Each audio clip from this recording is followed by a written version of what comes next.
नाम संकीर्तन भक्तिवास। अच्छा वीडियो के साथ अच्छा वीडियो के साथ सत्संग सत्संग नाम संकीर्तन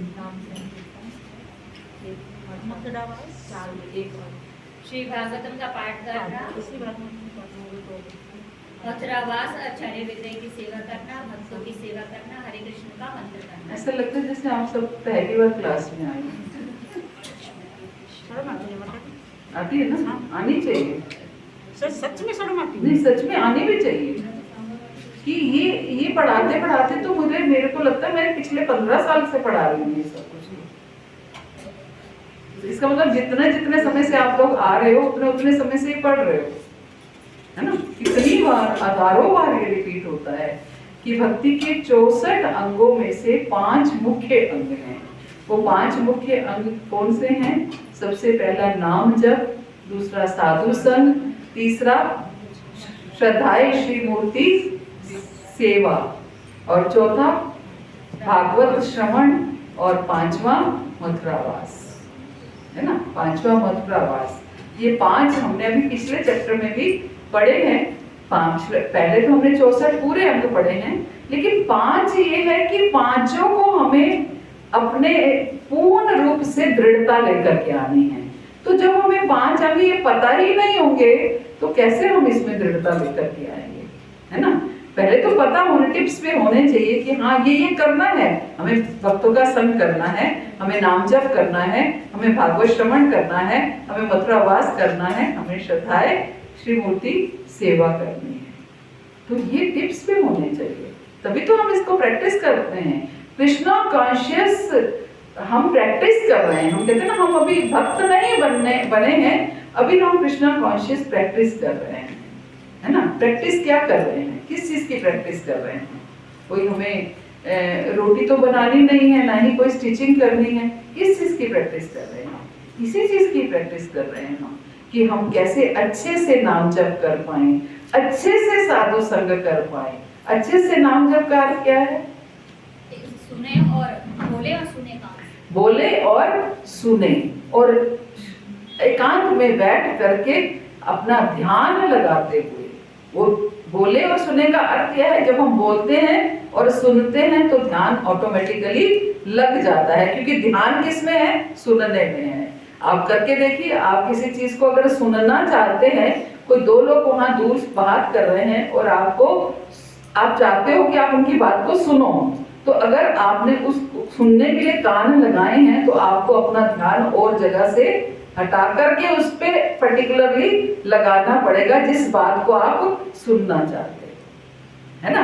तो जिस चीज को भी आप सुनना चाहते हो उसको तो अपने ध्यान को आपको और जगह से हटा करके उस चीज पर लगाना। लेकिन ज्यादा उस चीज में जाती। किस चीज में जाती? बाहर पर चीज में। वही तो कह रही हूँ, क्योंकि आप उसको सुनना चाहते हो। जब आप हरि नाम को सुनना चाहोगे तो आप जब उसको भी सुनना चाहोगे तो आपका ध्यान और स्थान से आपको हटाना पड़ेगा, तभी आप हरि नाम को सुन पाओगे। अगर आपका ध्यान इधर उधर जाएगा तो आप हरि नाम जो बोल रहे हो वो सुन नहीं पाओगे। मैकेनिकली बोलते चले जाओगे, हरे कृष्णा कृष्ण कृष्ण हरे, बोलता जा रहा है लेकिन सुनाई नहीं दे रहा। आप देखो, जब आप किसी कार्य में व्यस्त होते हो तो आपको कोई कितनी भी आवाजें लगाता रहे, आपको सुनाई नहीं देती हैं, है ना। फिर आपको जब जोर से चिल्ला करके कोई आवाज लगाता है तब आपको सुनाई देती है, क्योंकि आप किसी कार्य में बिजी हो। जब आपका ध्यान किसी और कार्य में लगा हुआ है, आपको नाम सुनाई नहीं देगा। नाम सुनाई तब देगा जब आप अपने ध्यान को वहां से हटा करके उस नाम में लगाओगे। ये है अच्छे से नाम लेना। इसलिए सिंपल ये कहा गया है कि बस कुछ नहीं करना है, बोलना है, सुनना है, बोलना है, सुनना है। नॉट ए इजी जॉब, बोलना है, सुनना है। आसान नहीं है बोलना और सुनना, बोलना और सुनना, ये आसान नहीं है। मतलब इसकी तुलना ना उससे की गई है एक एग्जाम्पल से, कि जैसे हम एग्जामिनेशन हॉल में जाते हैं एग्जाम देने, तो बाहर कुछ भी हो रहा हो मेन रोड पे या कहीं भी, तो हमारा ध्यान सिर्फ एग्जाम देने ध्यान सिर्फ एग्जाम देने में है। और कुछ भी हमें ना सुनाई देता ना दिखाई बिल्कुल, देता। क्योंकि हमने टारगेट है हमारे पास, है ना, टारगेट है कि हमने इतने पीरियड में 2 घंटे में 3 घंटे में वो पेपर पूरा करना है, इसलिए ध्यान उसमें है, टारगेट है। तो अब हमें ये भाई, मैं तो बार बार ये बात बोल रही हूँ, अपने टारगेट को, अपने लक्ष्य को, अपने उद्देश्य को साधे रखोगे, याद रखोगे तो जरूर सुनोगे, है ना। अगर याद नहीं रखेंगे हम तो नहीं सुन पाएंगे। हम सबके साथ ये समस्या है, अकेले आप लोगों के साथ नहीं है, किसी के साथ कम, किसी के साथ ज्यादा, सबके साथ है। हम ये तो कह ही नहीं सकते कि हम 16 माला सुन के करते हैं, कोई नहीं कर सकता, कोई नहीं कर सकता। अगर आपकी 16 माला में से एक माला सुन के हो जाती है तो आप बहुत अच्छी चैंटिंग कर रहे हो। एक माला की मैं बात कर रही हूँ, एक माला भी पूरी आप सुन के करते हो तो आप बहुत अच्छा जप कर रहे हो। एक माला भी नहीं आप कर पाओगे, उसमें भी 2-4 मंत्र इधर उधर कर ही जाओगे, है ना। तो अच्छे से नाम, इसलिए क्या कहा है, 64 अंगों की तरफ भले ही ध्यान मत दो, लेकिन ये 5 अंगों की तरफ पूरा ध्यान देना है कि हमें अच्छे से नाम जप करना है, अच्छे से क्या करना है, भक्तों का संग करना है। अच्छे से भक्तों का संग का अर्थ क्या है, अच्छे से भक्तों का संग तो हम हफ्ते में 4 बार कर रहे हैं, सेक्टर आते हैं, भक्तों से मिलते हैं, है ना, संग करते हैं ना। अच्छे से भक्तों का संग करना, अच्छे जो भक्त हैं उच्च उनकी संगति में रहना, उच्च कोटि के भक्तों की संगति में रहना। लेकिन उच्च कोटि के भक्त तो हमें संगत देता ही नहीं है। देते हैं क्या, मिलता है क्या, आसानी से नहीं मिलता है। हम चाहे हम गुरु महाराज का संग कर लें, लेकिन कितना कर पाते हैं, नहीं कर पाते ना, है ना। तो फिर कैसे करें, जो भी सेवा है उसको 100%, जो सेवा है उसको 100% करें और भक्तों की गुणावलियों को देखें। जिस भक्त का भी संग कर रहे हैं, आपकी जो दृष्टि है वो गिद्ध की दृष्टि होनी चाहिए। वो ये होना चाहिए, मैं इसे क्या सीख सकता हूँ, मैं क्या सीख सकता हूँ, ये देखो ये कितना अच्छा कर रहे हैं, ये कार्य कितना अच्छा कर रहे हैं, ये कार्य कितना अच्छा कर रहे हैं। हम बिल्कुल अपोजिट करते हैं, बिल्कुल उल्टा करते हैं, मिलती भी तो नहीं है, मतलब है ना। हम उनके नेगेटिव देखते हैं कि देखो ये ऐसे नहीं ऐसे किया, ऐसे नहीं ऐसे किया, पॉजिटिव देखने का प्रयास नहीं करते, है ना। हम रिसिपिएंट होने चाहिए, मैं कई बार आपको ये शब्द बोलती हूँ, रिसिपिएंट होने चाहिए, मीन्स हमें ग्रहण करने की हमारे अंदर क्षमता होनी चाहिए। भक्तों से हम कुछ ग्रहण कर पाए, इसकी हमारे अंदर क्षमता होनी चाहिए। ये है अच्छे से भक्तों का संग करना। प्रयास करना चाहिए कि बड़े चढ़े भक्तों का संग करें, लेकिन ना मिले तो जो जैसे भक्तों का संग मिलता है, हर भक्त से कुछ हमें खोजना चाहिए और बड़े चढ़े भक्तों की सेवा करने का प्रयास करना चाहिए। सेवा खोजनी चाहिए, सेवा लेनी चाहिए। हम कैसे सेवा कर सकते हैं, किस तरीके से हम सेवा कर सकते हैं। हम ये प्रयास नहीं करेंगे हम सेवा करें तो लाइमलाइट में आए, दिखनी चाहिए हमारी सेवा, ना दिखी तो सेवा करने का क्या फायदा। क्यों, वैसे भी सेवा करो, छिप छिप के सेवा करो। जितने भी भक्तों की सेवा प्रसिद्ध हुई वो छिपे हुए भक्तों की सेवा प्रसिद्ध हुई। नरोत्तम दास ठाकुर छिप छिप के लोकनाथ महाराज की सेवा करते थे, है ना। शबरी छिप छिप के भगवान की सेवा करती थी, अपने गुरु की सेवा करती थी, छिप छिप के करते थे।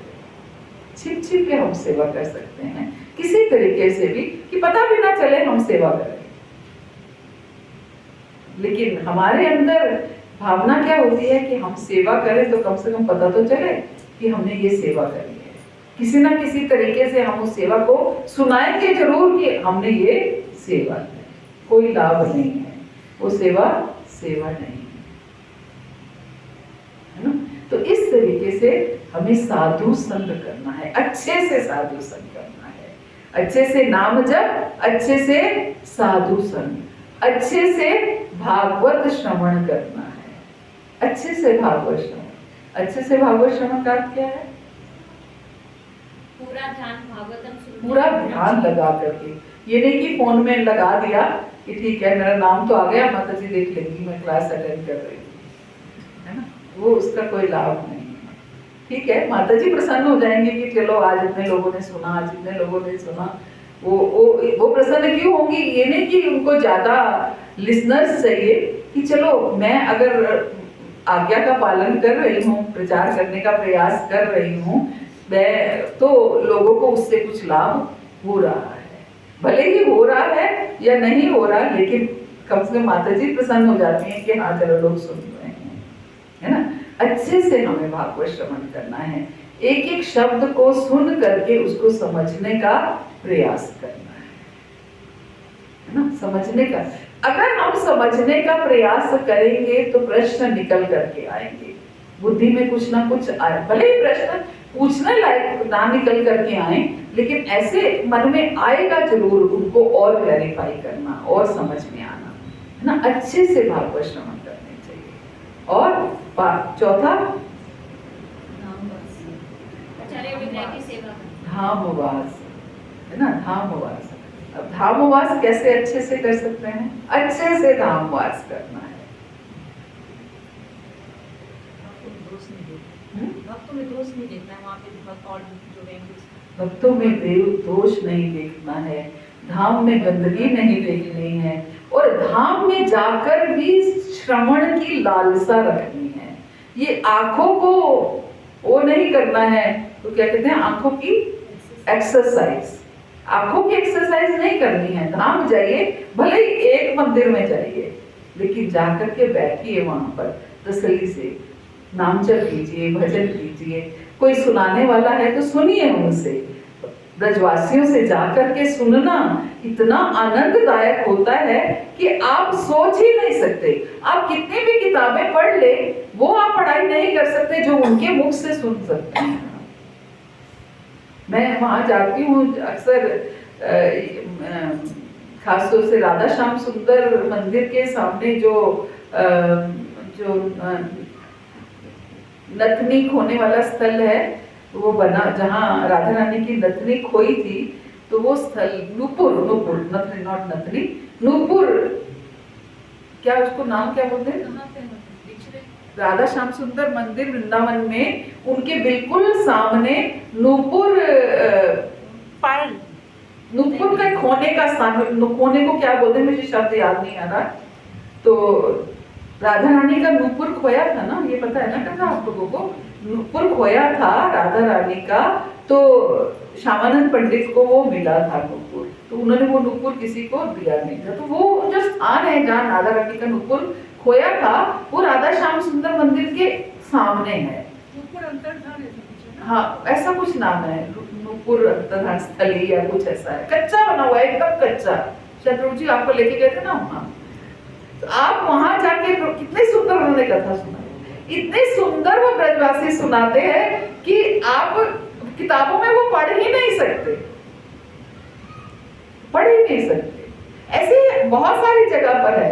आप कई मंदिरों में हमने फिक्स कर रखा है, यहाँ जाएंगे ये सुनेंगे, यहाँ जाएंगे ये सुनेंगे, आप जाइए। कभी मैं भाग दौड़ नहीं करती, इसलिए मुझे लगता है कि एक मंदिर में चली जाऊँ बस ठीक है, वहां जाके जब करूँ, कुछ नहीं समझ आएगा, मैं तो यमुना किनारे जाके बैठ जाऊंगी, वहीं जब करूंगी। तो ये धाम को ग्रहण करना है। हम धाम में जाएं, भगदड़ मत बचाओ कि ये इधर जाना है, उधर जाना है, उधर जाना है, क्या हो जाएगा, आंखों की एक्सरसाइज ही होगी या टांगों की एक्सरसाइज होगी और कुछ नहीं होगा, है ना। आप अपनी चेतना को उसमें बसाओ, ये है अच्छे से धाम को में जाना। आप उनसे सुनोगे, कभी आप जाइएगा, कभी आपको अवसर मिले आप जरूर जाइएगा। राधा श्याम सुंदर मंदिर के बिल्कुल समय, हम तो हर किसी को लेके जरूर जाते हैं वहां पर, तो वो इतनी सुंदर कथा सुनाते हैं, बहुत सुंदर कथा सुनाते हैं, इतने अपने एक्सपीरियंसेस सुनाते हैं, वहां तक पहुंच, अंबिका कालना तक पहुंच जाते हैं, वो वहां तक की कथा सुनाने लग जाते हैं, इतना सुंदर सुनाते हैं।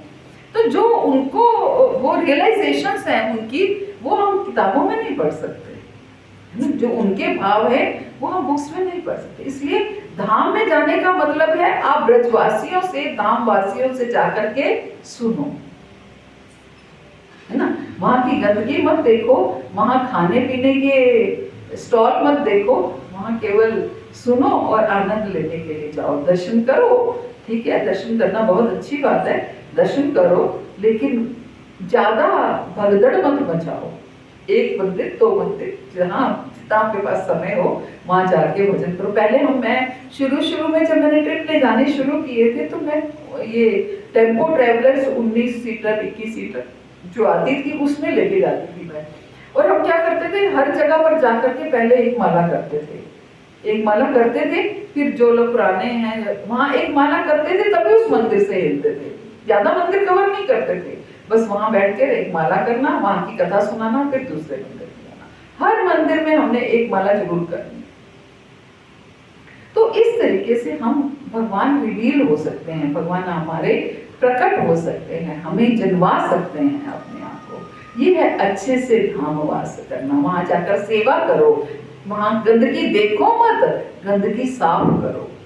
आपको कहीं गंदगी दिख रही है, उसके ऊपर बात मत बनाओ, उसको साफ करने का प्रयास करो। आप प्रयास करो, हम बात बनाने के अधिकारी कहाँ हैं? हम साफ करें उसको। हमने तो गंदा किया है, हमारे जैसे लोगों ने तो गंदा किया है। आपके पास समय है, शक्ति है, आप जरूर साफ कीजिए उसको, है ना। ये है अच्छे से धाम जाना और अच्छे से श्रद्धाए श्री मूर्ति सेवा। वो कैसे करनी है? भगवान को अपने प्रेम से भगवान से कनेक्शन रखना है, भगवान से संबंध स्थापित करना है। मैसेज डाला था आपने, है आज एक मैसेज डाला था आपने जो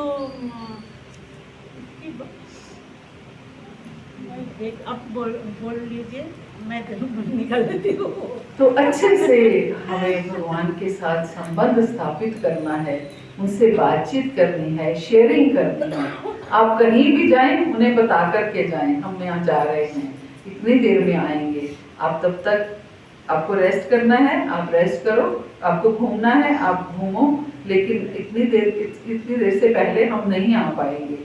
तो आप उनको कन्वे करके जाओ। गुरु माँ हमेशा कहती हैं कि भगवान जिस समय पे उनकी सेवा का समय होता है, उनके भोग का समय होता है, आरती का समय होता है, जो भी सेवा आप लोग करते हो, जो भी उनका समय होता है, उस समय पे अगर वो सेवा नहीं होती तो वो प्रतीक्षा करते हैं। तो इसलिए अगर हम उस समय पे अवेलेबल नहीं है, हमें कहीं जाना पड़ रहा है, तो आप जरूर उनको इन्फॉर्म करके जाओ। हालांकि वो सब कुछ जानते हैं, ये दोनों एंगल अलग अलग है ना। हम कहेंगे वो तो सब कुछ जानते हैं, अरे वो सब कुछ जानते हैं तो फिर तो खुद पका के भी खा सकते हैं, आपको खिलाने की क्या आवश्यकता है। जैसे बड़ों को भी घर पे बोल के जाते हैं कि हम वहाँ जा रहे हैं, आ जाएंगे, है ना। इस तरीके से उनसे हमारी ट्यून एकदम वो तार मिली होनी चाहिए, है ना। उनके साथ हमारी पूरी सेटिंग होनी चाहिए, पूरा हम उनके साथ हमारा आदान प्रदान होना चाहिए। इस तरीके से अर्चय विग्रह की हम सेवा करें। अर्चय विग्रह घर में होना इसलिए आवश्यक है, इसलिए 5 अंगों में, सोचिए 64 अंगों में से 5 अंगों, मुख्य अंग में से अर्चय विग्रह सेवा आती है। इसलिए अर्चय विग्रह का स्थापित होना घर में ये बहुत आवश्यक है ना। तो ये 5 अंग तो हम हालांकि पिछली अध्याय में भी हमने पढ़े, लेकिन इस अध्याय में भी उसको थोड़ा और डिटेल में दिया गया है। तो हम पढ़ रहे थे श्रद्धाए श्री मूर्ति सेवा के ऊपर। प्रभुपाद कहते हैं, प्रत्येक भौतिक वस्तु से कतराने वाले निर्विशेषवादी भले ही कठोर तप करे, किंतु वे भगवान की सेवा करने के अवसर से वंचित रह जाते हैं। प्रत्येक भौतिक वस्तु से कतराने वाले निर्विशेषवादी, जो निराकारवादी हैं, निराकारवादी जो हैं, वो भगवान की सेवा से वंचित रह जाते हैं। उनको वो रस, वो आनंद प्राप्त नहीं होता कि भगवान को कैसे खिलाना है, सुलाना है, उठाना है, उनका श्रृंगार करना है। वो आनंद उनको प्राप्त नहीं हो सकता, वो इस आनंद से वंचित रह जाते हैं। अतः उनका वैराग्य सिद्धि के लिए पर्याप्त नहीं होता। आप सोचिए, जैसे जैसे आप अर्चय विग्रह का श्रृंगार करते हैं, वैसे वैसे आपकी अपना श्रृंगार करने की इच्छा समाप्त होती चली जाती है। आप नोट कीजिए, जैसे जैसे आप अजय विग्रह के श्रृंगार में आपकी रुचि जागृत होती है, वैसे वैसे आपको अपने श्रृंगार करने की रुचि धीरे धीरे कम होती चली जाती है। जितनी आपकी उनमें रुचि होगी उतनी आपकी अपने श्रृंगार की रुचि कम हो जाएगी। क्योंकि अपने इंद्रियों से भगवान की इंद्रियों की सेवा करना, ये हमें सिखाया गया है। आत्मेंद्रिय प्रीति वाचा धारे बलि काम, कृष्ण इंद्रिय प्रीति इच्छा धरे प्रेम। अपनी इंद्रियों से भगवान की इंद्रियों की सेवा करने से ही प्रेम प्राप्त होता है। धीरे धीरे वैराग्य आने लगता है, धीरे धीरे ये समझ में आने लगता है अगर आपको अपने श्रृंगार की इच्छा समाप्त हो रही है तो इसका मतलब क्या है, भगवान के श्रृंगार की, भगवान की इंद्रियों की तृप्ति जो है, ये आपकी इच्छा उसमें ज्यादा चली गई है। क्योंकि ये प्रोग्रामिंग जो है वो हृदय में भगवान ने सबके करी है, प्रेम करने की, अच्छा खाने की, अच्छा पहनने की प्रोग्रामिंग, ये सब कुछ भगवान ने अपने आप ऑटोमेटिक है ये। लेकिन जब हम इसका प्रयोग भगवान की सेवा में करते हैं तो अपनी सेवा में उसका रुचि जो है वो कम होती चली जाती है ना। ऐसे अनेक दृष्टांत मिलते हैं जहां भक्ति से रहित इस तरह का कृत्रिम वैराग्य अपनाकर कोई निर्विशेषवादी पुनः नीचे गिर गया। ऐसे अनेक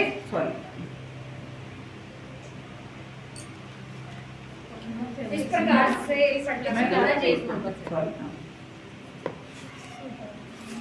नेक्स्ट पेज इस प्रकार से पढ़ना है। मैं कहां से पढ़ी? हमें मिलाई। अच्छा मैं अगले चैप्टर पे पहुंचे। इससे पढ़ना था ना, इस प्रकार से नेक्स्ट लाइन। इसी प्रकार से श्री रूप गोस्वामी ने कृष्ण विषय कथाओं के आस्वादन की दिव्य प्रकृति का वर्णन किया है। एक बार एक भक्त ने कहा, ये आश्चर्यजनक लगता है कि जब से मैंने अपने अश्रुओं से नहलाए गए भगवान को देखा है तब से मेरे शरीर में कंपन होता है। जब से मैंने अपने अश्रुओं से नहलाए गए भगवान को देखा है तब से मेरे शरीर में कंपन होता है और मुझसे मेरा भी भौतिक कार्य नहीं हो पाता है। अपने अश्रुओं से भगवान को नहलाना, इतने अश्रुपात हो जाए कि भगवान का स्नान हो जाए इससे। जब से मैंने भगवान को अपने अश्रुओं से नहलाते हुए देखा है तब से मेरा एक भी भौतिक, मेरे शरीर में कंपन होता है और मेरा एक भी भौतिक कार्य नहीं हो पाता, क्योंकि मेरा मन, मेरा ध्यान, मेरा सब कुछ जो है भगवान में लगा रहता है, भौतिक कार्य में हो ही नहीं पाता है ना। कहते हैं ना, रूप गोस्वामी पाद कहते हैं ना कि अगर तुम्हें अपने परिवार वालों से प्रेम है तो आप केशी घाट पर मत जाना, वहां पर भगवान कृष्ण जो हैं वो त्रिभंग ललित मुद्रा में खड़े हैं और बांसुरी बजा रहे हैं। तो जब आप उनको देखोगे, उनकी दर्शन करोगे, उनकी वंशी वादन सुनोगे तो आप कहीं के नहीं रहोगे, आप फिर अपने घर वालों से प्रेम नहीं कर पाओगे। तो इसलिए अगर आप प्रेम करते हो अपने परिवार के लोगों से तो फिर वहां मत जाना। तो वही कह रहे हैं कि मुझसे मेरा एक भी भौतिक कार्य नहीं कर पाता। गोपियां क्या करती थी, गोपियां जब भौतिक कार्य करने तो उनको तो बेचारे, हमें तो मेड लगा ली, क्या कुछ कर लिया, हम सारे काम इधर उधर से करवा लेते हैं। गोपियों को तो सब काम खुद करने होते थे, गाय भी वो करनी है, साथ में माखन भी पिलोना है, घर भी लीपना है, कच्चे घर होते थे घर भी लीपना है, सारे काम करने हैं। लेकिन कृष्ण के दर्शन होते हैं तो कृष्ण आंखों के आगे से हटते ही नहीं हैं, है ना, नजरों के आगे से हटते ही नहीं है। इसलिए क्या करने, हे कृष्ण तुम जरा नजरों के आगे से हटो तो मैं कोई काम करूं, कुछ आंखों के आगे से हटो तो मैं कुछ काम करूं, कुछ मेरी मानस पटल से हटो तो मैं कुछ काम करूं। यहाँ आने के लिए प्रार्थना करते हैं और वो जाने के लिए प्रार्थना करती हैं। तो ये हमें सिखाया है, हमें हमारे लिए बहुत ऊंचे ऊंचे पैरामीटर्स जो है वो सेट किए गए हैं। उन्हें देखने के पश्चात मैं अपने घर में चुपचाप नहीं रह पाता हूँ, मैं सदा के लिए उनके पास जाना चाहता हूँ। भगवान को देखने के बाद मैं अपने घर में चुपचाप नहीं रह पाता हूँ, मैं सदा के लिए उनके पास जाना चाहता हूँ। तो इस कथन का तात्पर्य ये है कि जब किसी को सौभाग्य से शुद्ध भक्त का संग मिलता है तो वह कृष्ण के विषय में सुनने, उनके विषय में जानने के लिए आतुर हो उठता है। जब किसी को सौभाग्य से कृष्ण का शुद्ध भक्तों का संग मिलता है, सौभाग्य से शुद्ध भक्तों का, आसान नहीं है शुद्ध भक्तों का संग प्राप्त होना। जब किसी को सौभाग्य से शुद्ध भक्तों का संग मिलता है तो वह कृष्ण के विषय में सुनने, उनके विषय में जानने के लिए आतुर हो उठता है, अथवा दूसरे शब्दों में वह पूरी तरह कृष्ण भावना भावित हो जाना चाहता है। शुद्ध भक्तों का संग मिलता है तो हम भगवान को के बारे में सुनने की हमारे अंदर लालसा जागृत होती है। क्यों? क्योंकि शुद्ध भक्त जो हैं वो हर समय भगवान के बारे में ही चर्चा करते हैं, कृष्ण के बारे में ही सुनाते हैं, कृष्ण के बारे में ही बोलते हैं, कृष्ण के बारे में ही सुनना चाहते हैं। इसलिए जब हम उनका संग करते हैं तो हमारे अंदर भी वही लालसा जागृत होती है कि हम भी कृष्ण के बारे में सुने, कृष्ण के बारे में सुनाएं और कृष्ण के बारे में ही करें।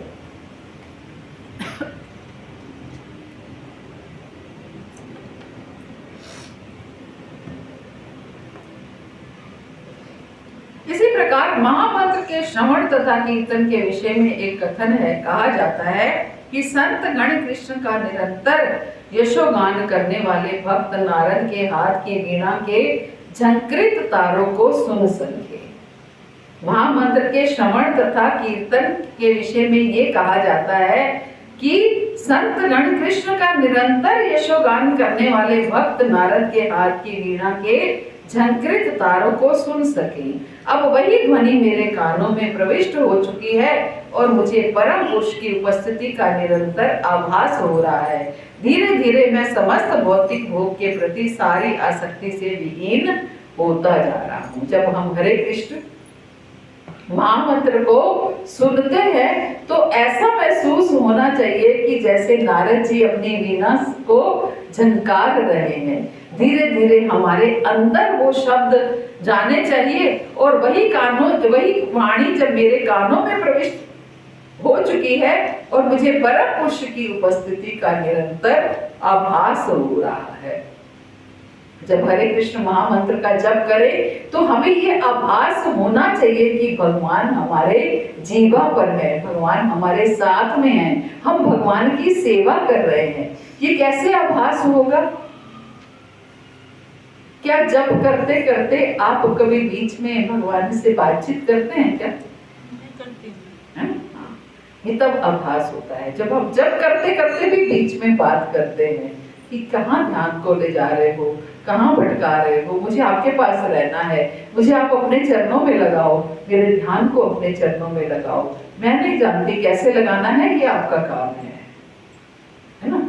ये आप बातचीत करोगे, भगवान को बताओगे अपनी हर समस्या को। आपकी अगर ये समस्या है कि आपका ध्यान नहीं लग रहा है, सच में जेन्युइन समस्या आपको लग रही है, आप इस समस्या से परेशान हैं, तो आप उससे उनके सामने अपनी समस्या को बताओगे तो सही ना कि मेरी ये समस्या है, आप इस समस्या का समाधान करो,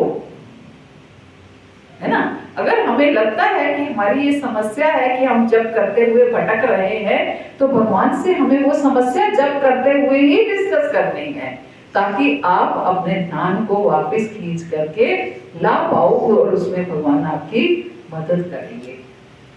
श्री रूप गोस्वामी ने मथुरा मंडल का वर्णन किया है। अब किसका वर्णन कर रहे हैं? मथुरा वास का। मैं यमुना नदी के तट पर खड़े भगवान का स्मरण करता हूँ।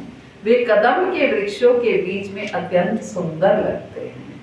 यमुना नदी के बीच में तट में खड़े होकर के भगवान का स्मरण करना और महसूस करना उनको कि भगवान कैसे लग रहे हैं, भगवान कैसे यहाँ पर खेलते होंगे, भगवान यहाँ पर कैसे कालिया की जो है उन्होंने मर्दन किया होगा, कैसे उन्होंने बॉल यहाँ पर लेने के लिए गए होंगे, कैसे यहाँ पर यमुना के किनारे ही अपने गोप सखाओं के साथ कलेवा करते होंगे, है ना। तो इस तरीके से हम ये सोच सकते हैं, है ना। एक वहां पर खड़े होकर के यमुना के किनारे भगवान का आभास कर सकते हैं।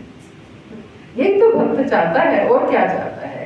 यूं घूम के आ जाना वृंदावन तो सब करते हैं, इतनी भीड़ है वृंदावन, लेकिन आप जाएं तो इस तरीके से वृंदावन जाएं। माता जी भक्तों के साथ ही जाना चाहिए। घर वालों तो उनको कहते हैं जल्दी चलो, उनको क्या कि हम क्यों बैठना चाहते हैं, क्यों देखना चाहते हैं, ये कहते हैं आप चलो। भक्तों के संग में ही जाना चाहिए।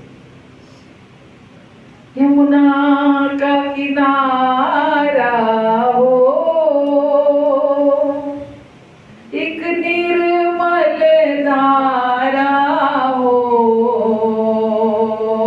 यमुना का किनारा हो, एक निर्मल धारा हो, वहाँ रास रचाते हुए घनश्याम तुम्हें देखूं, वहाँ रास रचाते हुए घनश्याम तुम्हें देखूं। तिरछे हो खड़े नटवर, तिरछा हो मुकुट सर पर, तिरछे हो खड़े नटवर, तिरछा हो मुकुट सर पर, होठों पे धरे मुरली,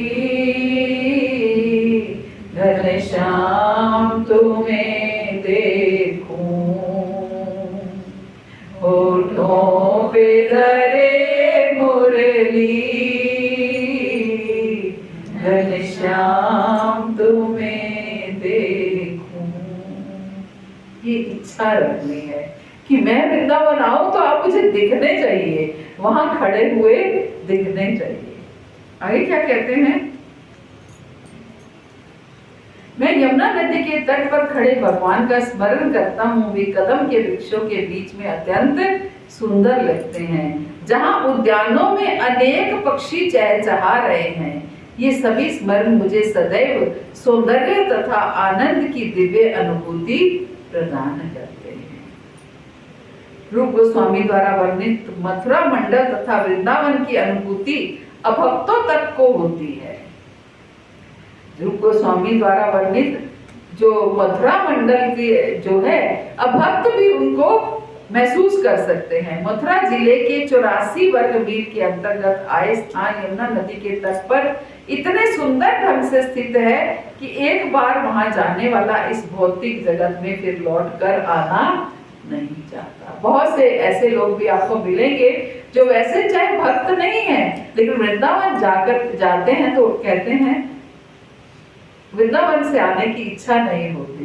वृंदावन बहुत अच्छा लगता है जाना, भले ही वो अभी भक्त नहीं है, लेकिन उसको वृंदावन जाना बहुत अच्छा लगता है। श्री रूप गोस्वामी की ये कथन मथुरा तथा वृंदावन की अनुभूत वर्णन है। ये सारे गुण सिद्ध करते हैं कि मथुरा तथा वृंदावन की स्थिति दिव्य है। ये सारे गुण क्या सिद्ध करते हैं कि मथुरा तथा वृंदावन की स्थिति दिव्य है, अन्यथा इन स्थानों में हमारे दिव्य भावों के उद्रेक की संभावना ना होती। अगर ये मथुरा और वृंदावन दिव्य नहीं होते तो हमारे भाव इतने उद्रेक नहीं होते, इतने उत्कंठ नहीं होते, वहां पर भाव प्रफुल्लित नहीं होते। वृंदावन और मथुरा जो है वो वहां वो दिव्यता है वहां पर, है ना, तभी वहां पर जाकर के हमारे भाव उत्पन्न होते हैं। तभी तो कहते हैं ना, यहाँ एक माला करो और यहाँ 100 माला करो और वृंदावन में 1 माला करो, एक समान है। वृंदावन में की गई 1 माला 100 माला के समान है। क्यों? क्योंकि वहां पर दिव्यता है। वृंदावन ब्रज अपने आप में दिव्य है। वृंदावन रम्य स्थान दिव्य चिंतामणि धाम रतन मंदिर मनोहारा वृंदावन रम्य स्थान दिव्य चिंतामणि धाम रतन मंदिर मनोहारा अवेद कालिंदी नीले राजहंस केली करे ताये शोभे कनक कमाला अवेद कालिंदी नीले राजहंस केली करे ताहे शोभे कनक कमाला वृंदावन रम्य स्थान दिव्य चिंतामणि धाम रतन मंदिर मनोहारा वृंदावन रम्य स्थान दिव्य चिंतामणि धाम रतन मंदिर मनोहारा तार मध्ये हेमपीठ अष्टदले वेष्टित अष्टदले प्रधान नायिका तार मध्ये हेमपीठ अष्टदले वेष्टित अष्टदले प्रधान नायिका तार मध्ये रत्नासने पोशिया चेंदुई जने श्याम संगे सुंदरी राधिका तार मध्ये रत्नासने पोशिया चेंदुई जने श्याम संगे सुंदरी राधिका और रूप लावण्य राशि आमिया पड़ी छे खासी हासे परी हासे संभाषणे और रूप लावण्य राशि आमिया पड़ी छे खासी हासे परी हासे संभाषणे नरोत्तम दास कहे नित्य लीला सुखमय सदाए सूरक मोर माने नरोत्तम दास कहे नित्य लीला सुखमय सदाए सूरक मोर माने वृंदावन रम्य स्थान दिव्य चिंतामणि धाम रतन मंदिर मनोहारा वृंदावन रम्य स्थान दिव्य चिंतामणि धाम रतन मंदिर मनोहारा हरे कृष्णा कृष्ण कृष्ण हरे हरे हरे राम राम राम हरे हरे हरे कृष्ण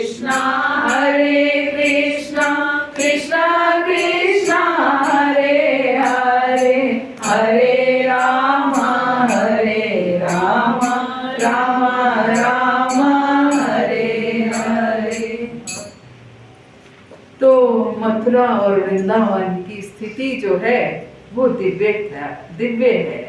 अन्यथा इन स्थानों में हमारे दिव्य भावों के उद्रेक की संभावना ना होती। जब कोई मथुरा या वृंदावन पहुंचता है तो ऐसी दिव्य अनुभूतियां तुरंत ही उद्दीप्त हो उठती हैं। मथुरा और वृंदावन पहुंच करके दिव्य अनुभूतियां होती हैं। और अगर किसी को दिव्य अनुभूतियां नहीं होती हैं, यानी कि जिसको केवल वहां पर जाकर के माइंड नेगेटिव हो जाता है, गंदगी दिखती है, या फिर ब्रजवासियों का व्यवहार गलत दिखता है, रिक्शा वाले ये सब दिखता है, तो इसका मतलब वो वृंदावन में नहीं गया है, वो केवल अपने पैरों की एक्सरसाइज करने के लिए गया है। तो भक्ति विषयक इन कथनों में कभी कभी ऐसा लग सकता है कि ये निष्कर्ष अतिशयोक्तिपूर्ण है, किंतु वास्तव में अतिशयोक्ति होती नहीं है। ऐसा लग सकता है कि ये कुछ बड़ा चढ़ा करके कहा गया है, बहुत ज्यादा इसको एग्जैगरेट किया गया है, मतलब कुछ बड़ा चढ़ा करके कहा गया है, लेकिन ऐसा है नहीं। ये सच्चाई है कि वहाँ की जो वो है दिव्यता है, वहाँ वृंदावन जो है एक दिव्य स्थल है, और वहाँ जाकर के हमारे भाव भी दिव्य हो जाते हैं, किंतु वास्तव में अतिशयोक्ति होती नहीं है। जैसा कि शास्त्रों में प्रमाण मिलते हैं, कुछ भक्तों को ऐसी संगति से अविलंब फल प्राप्त हुए। शास्त्र बताते हैं कि कुछ भक्तों को वृंदावन में जाने से, ऐसे भक्तों के संग से कुछ फल प्राप्त हुए, यही फल प्राप्त हुए। यद्यपि सबों के लिए ऐसा संभव नहीं है, सबों के लिए ऐसा संभव नहीं है। कुछ भक्तों को ही ऐसे फल प्राप्त हुए। कैसे फल? कि दिव्य धाम में जाकर के भाव भी दिव्य हो गए, है ना। दिव्य धाम में जाकर के हमारे भाव भी दिव्य हो गए। तो ऐसा फल सब भक्तों को प्राप्त नहीं होता, लेकिन शास्त्र बताते हैं कि कुछ भक्तों को तो ऐसा फल प्राप्त होता है। हम देखते हैं कई भक्त वहां पर ऐसे ब्रज रज में लोटपोट हो रहे होते हैं, भाव इतने ज्यादा बढ़ जाते हैं कि ब्रज रज में वो लोटपोट हो रहे होते हैं। कुछ भक्तों को ऐसी संगति से अविलंब फल प्राप्त हुए हैं। यद्यपि सबों के लिए ऐसा संभव नहीं है। उदाहरण के लिए चारों कुमार मंदिर में अगुरु की गंध सूंघते ही भक्त बन गए थे। चार कुमार क्या था? वो अगुरु की गंध सूंघते ही भक्त बन गए थे। जब उन्होंने भगवान के चरणों में पड़ी हुई तुलसी, चढ़ाई हुई तुलसी की स्मेल उनके नासिका में पड़ी, तो उससे ही भक्त बन गए। बिलमंगल ठाकुर ने कृष्ण के विषय में सुनते ही अपनी सुंदर प्रेमिका का त्याग कर दिया। बिलमंगल ठाकुर, आप लोग कभी वृंदावन में जाएं तो बिलमंगल ठाकुर की समाधि है वहां पर वृंदावन में, लोई बाजार के आगे जा करके। तो वहां पर वो उन्होंने बैठ करके भजन किया। जबकि आप देखिए बिलमंगल ठाकुर ने, उनका स्त्रियों के प्रति बहुत ज्यादा आसक्ति थी, स्त्रियों को देख करके वो कामुक हो जाते थे, लेकिन फिर भी अंत में उन्होंने अपनी आंखों को फोड़ दिया। अपने किसी स्त्री की ही हेयर पिन से उन्होंने अपनी आंखों को फोड़ दिया कि ना ये आंखें होंगी, ना स्त्रियां इनको दिखेंगी, इसलिए मुझे केवल भजन करना है। तो वृंदावन में जाकर के वहां पर उन्होंने भजन किया। मतलब वही कुएं में गिर गए थे ना, फिर कृष्ण ने क्या हाथ पकड़ा। वो तो सूरदास जी भी गिरे थे वैसे। बिलमंगल सूरदास जी अलग अलग है ना। फिर लोग कहते हैं कि एक नहीं, चिंतामणि की कहानी पर पढ़ सूरदास जी। तो उन्होंने कृष्ण के विषय में सुनते ही अपनी सुंदर प्रेमिका को त्याग दिया और मथुरा वृंदावन के लिए रवाना हो गए, जहां वे पूर्ण वैष्णव बन गए। इतने सुंदर सुंदर बिलमंगल ठाकुर ने भजन लिखे, वो चौराष्टकम जो है वो लिखा इतना सुंदर। तो कौन लिख सकता है?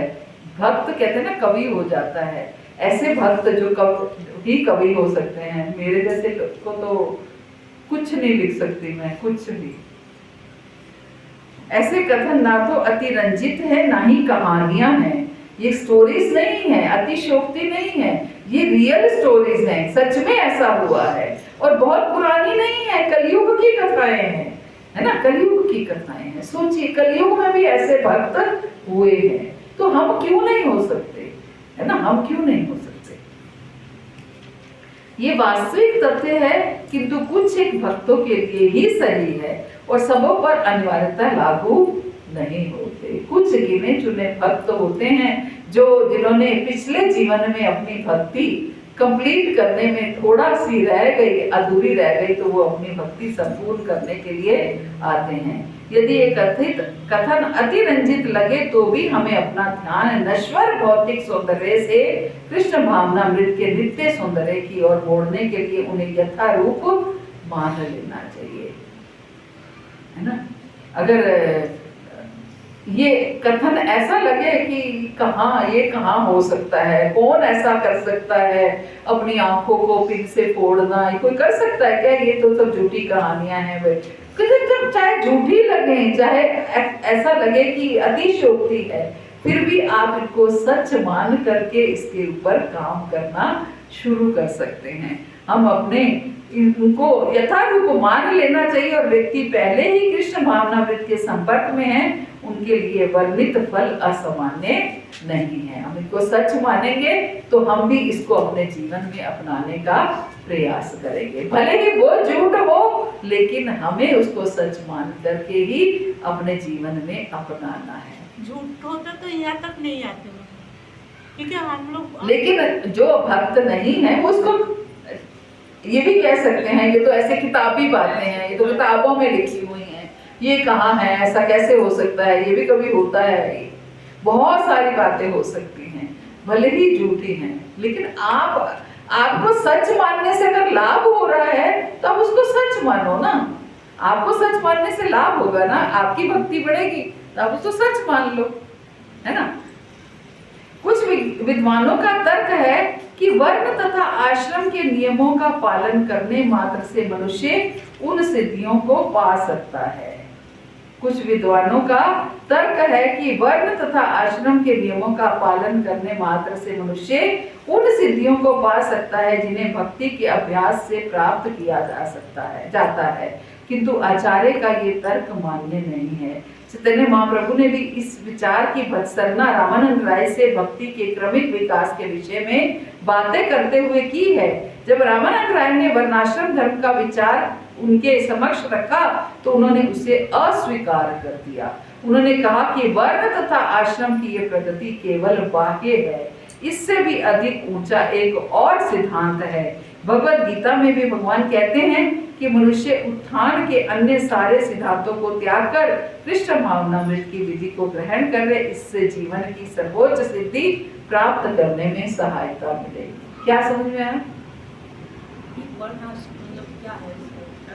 कि शास्त्र ये बताते हैं कि वर्ण आश्रम का पालन करने, वर्णाश्रम प्रणाली का पालन करने से, वर्णाश्रम प्रणाली क्या है कि हम जिस वर्ण के हैं, जिस आश्रम के हैं, उस वर्ण और उस आश्रम की हम सारे कर्तव्यों को सही पालन करते रहेंगे तो भी हमें वही रिजल्ट मिलेगा जो हमें भगवान की प्रत्यक्ष सेवा करके, भगवान के साथ प्रेम करके, भगवान के साथ आनंद आदान प्रदान करके जो फल प्राप्त होने वाला है, वर्णाश्रम प्रणाली का सही पालन करने से भी फल वही प्राप्त होगा, ये कह रहे हैं, है ना।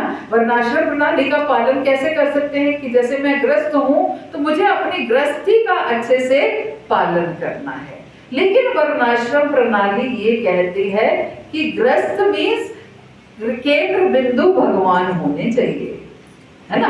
ये वर्णाश्रम प्रणाली कहती है गृहस्थ मीन्स केंद्र बिंदु भगवान होने चाहिए। और या फिर जैसे अगर मैं ब्राह्मण हूं तो मुझे केवल ब्राह्मण के कार्य करने हैं, केवल ब्राह्मण के कार्य करने हैं। लेकिन वो बता रहे ना कि चैतन्य महाप्रभु ने इस चीज को नकार दिया। रामानंद राय को उन्होंने यही बोला कि नहीं, ये सही नहीं है, आपको कृष्ण की सेवा करनी ही पड़ेगी, ये न केंद्र प्रकरणी। मतलब यहाँ तो कहने का अर्थ ये है कि शूद्र अगर शूद्र का कार्य करता रहता है तो भी वो भगवत प्राप्ति कर लेगा, है ना, तो भी भगवत प्राप्ति कर लेगा। लेकिन शूद्र अपना कार्य करता रहेगा, उसको अगर मान लो ऐसा कार्य करते करते उसको भगवत प्राप्ति करने में जन्म लग जाएंगे। ये वर्णाश्रम प्रणाली अगर शास्त्रों में दी गई है तो गलत नहीं है, लेकिन जन्म लग जाएंगे, जन्म कि उसको अपने वर्ण के अनुसार अब सेवा करनी है। वो शूद्र है तो जैसे जो जो सेवा उसकी प्रेस्क्राइब्ड ड्यूटीज हैं, उसके कर्तव्य है, वो करता रहे। लेकिन सेवा करते करते अगर बीच में चूक हो जाए तो नहीं हो सकती, हो सकती है ना। सेवा करते करते अगर बीच में चूक हो जाए तो आप फिर से आना पड़ेगा, बार बार आना पड़ेगा, बार बार ये सब काम है ना, सेवा करते करते चूक हो जाए। तो इसलिए वर्णाश्रम प्रणाली सही है, लेकिन चूक होने के चांसेस पूरे हैं। लेकिन अगर हम कृष्ण भावनामृत में लगते हैं, भक्ति करते हैं, तो भक्ति करते करते अगर चूक हो जाती है तो जितनी भक्ति की है उतनी हमें अगले जीवन में हमारे अकाउंट में पाई मिलेगी, है ना। हम 10% भक्ति करके गए तो 10% हमारे स्टॉक में, हमारे अकाउंट में आ गई, है ना। आगे जो हम शुरू करेंगे वो 11% 12% से शुरू करेंगे। लेकिन वर्णाश्रम प्रणाली में अगर हम करते रहेंगे तो वहां अगर चूक होगी तो फिर से हमें वही सारा कुछ रिपीट करना पड़ेगा, है ना। वर्णाश्रम प्रणाली भी कारगर है, लेकिन टाइम कंज्यूमिंग है, बहुत लंबा समय हमें लग सकता है ना, ये अंतर है।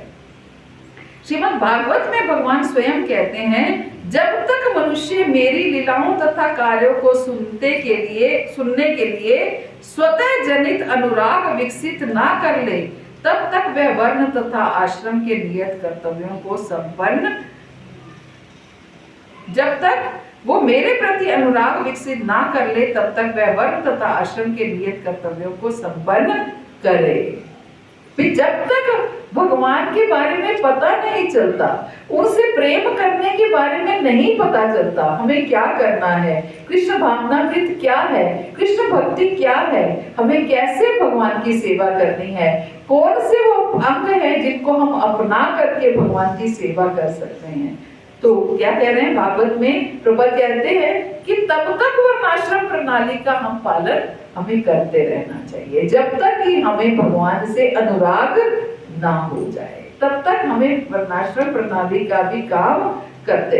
अब हम सब क्या हैं, हम सब क्या कर रहे हैं, हम क्या कर रहे हैं, कृष्ण कॉन्शियस की प्रैक्टिस भी कर रहे हैं, साथ में वर्णाश्रम प्रणाली का पालन कर रहे हैं, यही तो कर रहे हैं ना। हम जिस वर्ण में, जिस आश्रम में हैं, हम गृहस्थ आश्रम में हैं, तो अपने गृहस्थ होने का पूरा अभ्यास कार्य कर रहे हैं, है ना। इस तरीके से वर्णाश्रम प्रणाली का पालन भी हो रहा है और साथ में कृष्ण के प्रति अनुराग उत्पन्न करने का, प्रेम उत्पन्न करने का प्रयास भी हो रहा है ना। तो यही कहा गया है, प्रभुपाद यही कह रहे हैं कि वर्णाश्रम के नियत रूप अर्थ, काम अथवा मोक्ष की प्राप्ति के संपन्न धार्मिक अनुष्ठान हैं।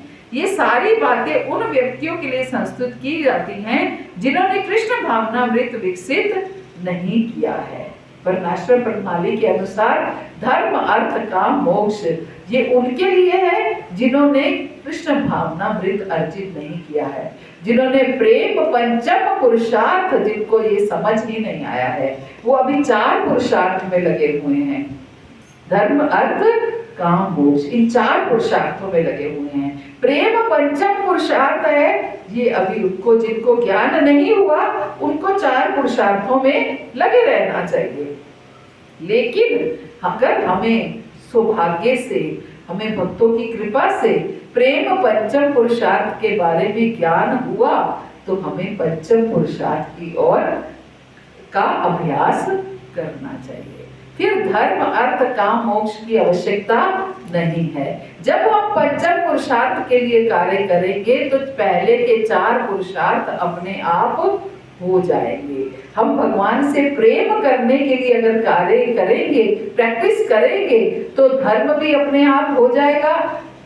अर्थ जितना हमें जरूरत है, क्योंकि भगवान ने प्रॉमिस किया है, अनन्यासी अंतो मायने ये धना पर्युपास्ते तेषाम नित्याभियुक्ता नाम योगक्षेमहाम्यहम्। भगवान ने कहा है ना कि मैं अपने जो मेरे अनन्य भाव से भजन करते हैं उसको मैं उसकी सारी आवश्यकताएं पूर्ण करता, तो उतना धन हमें मिल जाएगा जितनी हमें आवश्यकता है। और काम, हमारी कामनाएं पहले तो होंगी ही नहीं। जैसे अगर हम पंचम पुरुषार्थ में काम कर रहे हैं तो होंगी, जितनी होंगी वो पूरी हो जाएगी, है ना। और मोक्ष तो हो ही जाएगा जब हमारा उद्देश्य प्रेम पंचम पुरुषार्थ है। तो इस तरीके से जब हम पंचम पुरुषार्थ के लिए कार्य करते हैं तो पहले के 4 पुरुषार्थ अपने आप हो जाते हैं। तो शास्त्रों में संस्तुत ये सारे कार्य कृष्ण भावनामृत तक ले जाने के लिए हैं, किंतु जिसने पहले से कृष्ण के लिए स्वजात अनुराग विकसित कर लिया है उसे शास्त्रों द्वारा नियत कर्तव्यों को नहीं करना पड़ता। जिसने पहले से ही कृष्ण के प्रति अनुराग विकसित कर लिया है उसको फिर नियत कर्तव्य करने की भी आवश्यकता नहीं है। जो भक्त जो है संन्यास ले लेते हैं, ब्रह्मचर्य धारण कर लेते हैं, अपने माता पिता का को छोड़ करके पूर्ण रूप से फुल्ली शरणागत हो जाते हैं, पूर्ण रूप से शरणागत हो जाते हैं, तो हम ये नहीं कह सकते उन्होंने अपने कर्तव्य तो निभाए नहीं, है ना, अपने कर्तव्यों का तो पालन नहीं किया। तो वो अगर उन्होंने अपने मुख्य कर्तव्य का पालन कर लिया तो बाकी कर्तव्य अपने आप पूरे हो जाते हैं। तो माता पिता को चाहिए कि अगर बच्चे इस पूर्ण रूप से शरणागत हो गए हैं तो माता पिता को भी शरणागत हो जाना चाहिए। उससे क्या होगा, आपका भी कल्याण है और बच्चों का भी कल्याण है ना, ये बताया जा रहा है। तो इस तरीके से हम समझ सकते हैं कि कैसे हमें भगवत प्रेम तक पहुंचना है। और ये 5 जो है हमारे जो 5 कार्य हैं, 5 भक्ति के मुख्य अंग है, वो कैसे हमें भगवत प्रेम तक पहुंचा सकते हैं। और 5 को हम पूर्ण अच्छी तरह अगर हम करते हैं, इसलिए हमने शुरुआत कहाँ से की कि अच्छे से नाम जप, अच्छे से साधु संग, अच्छे से हमारा भागवत श्रवण, अच्छे से धामवास और अच्छे से श्रद्धाएं मूर्ति सेवा करते। हम सब कुछ हैं लेकिन अच्छे से नहीं करते हैं, बस अच्छे से करना है, इसकी प्रैक्टिस करनी है।